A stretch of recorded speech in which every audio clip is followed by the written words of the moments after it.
அவன் பெயர் விக்ரம், ஒரு இளம் நேர்மையான வழக்கறிஞர். அவள் பெயர் தீபிகா, ஒரு இசை ஆசிரியர். இருவரும் மாலை நேரத்தில் கடற்கரையில் நடந்து கொண்டே பேசிக் கொண்டிருந்தார்கள். உன்னோடு என் வாழ்க்கை எப்பொழுதும் இனிமையாக இருக்கும் போலிருக்கு என்று தீபிகா சிரித்தாள். விக்ரம் மெதுவாக, நான் உன்னை மட்டும் அல்ல, உன் கனவுகளையும் காப்பாற்றுவேன் என்றான். அவன் கூறிய வார்த்தைகள் அவள் மனதில் ஒலித்து கொண்டே இருந்தது. தீபிகா தனியாக வீட்டிற்கு திரும்பினாள். இந்த நேரத்தில் மது போதையில் இருந்த பணக்கார பெண் ஒருவர், லாவண்யா, காரை வேகமாக ஓட்டி வந்தாள்.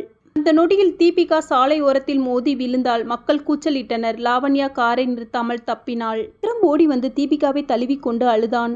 தீபிகா கண்களை திற, ஆனால் அவள் உயிரை இழந்து விட்டாள்.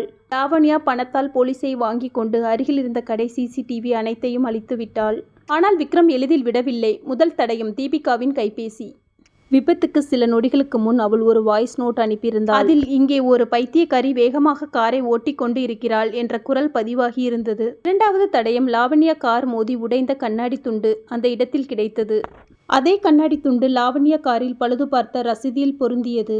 விக்ரம் இந்த இரண்டு தடயங்களையும் ஒன்றிணைத்தான். நீதிமன்றத்தில் லாவண்யா, எனக்கு எதிராக எந்த ஆதாரமும் இல்லை என்றாள். ஆனால் விக்ரம் மேடையில் நின்று, ஆதாரத்தை அளித்தால் உண்மை தப்பி ஓடாது. இது அவள் கார் கண்ணாடியின் சிதறல், இது தீபிகாவின் குரல் பதிவு. இரண்டும் ஒன்றாக சேர்ந்து உண்மையை சொல்கிறது, இவள்தான் குற்றவாளி என்று சத்தமாக கூறினான். நீதிபதி இறுதியில், மது போதையில் காரை ஓட்டிச் சென்று ஒரு உயிரை கொண்டவள் முன் தப்பிக்க முடியாது என்று தீர்ப்பளித்தார்.